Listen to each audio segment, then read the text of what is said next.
హ్మ్.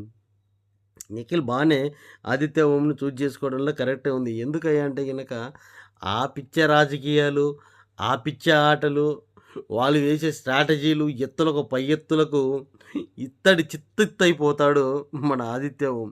ఆదిత్య ఓం చీఫ్ కాకపోవడమే చాలా మంచిది. ఎందుకంటే అయినప్పుడు వీళ్ళు పెట్టే టార్చర్ భరించలేడు. మళ్ళా ఏం చెప్పాలో అర్థం గాక అటు ఇటు చూసి దండం పెట్టుకుంటే కింద మీద పొరలాల్చేస్తది. So, Aditya Om is safe. అయినా ఆదిత్య డిఫైన్ చేసుకున్నాడు. నేను చెయ్యగలను, నేను చేశాను అంటాడు గానీ, అది తీసుకోకపోవడమే మంచిది నైనా అన్నటువంటిది నా ఒపీనియన్ కూడా. అండ్ నెక్స్టొచ్చేసి హ్యామర్‌ని పట్టుకోవాలి, ఇంకొకరికివ్వాలి. అబ్బబ్బబ్బా! 'బిగ్ బాస్' ఏమన్నా ట్విస్టులంటే ట్విస్టులు ఇదే. ఆ! హ్యామర్ తీసుకోవడానికి ఒకరు, తీసుకున్న తర్వాత ఎవరిని అక్కడి నుంచి తీసేయాలో ఇంకొకరికి అప్పజెప్పాలన్నట్టు. హ్మ్.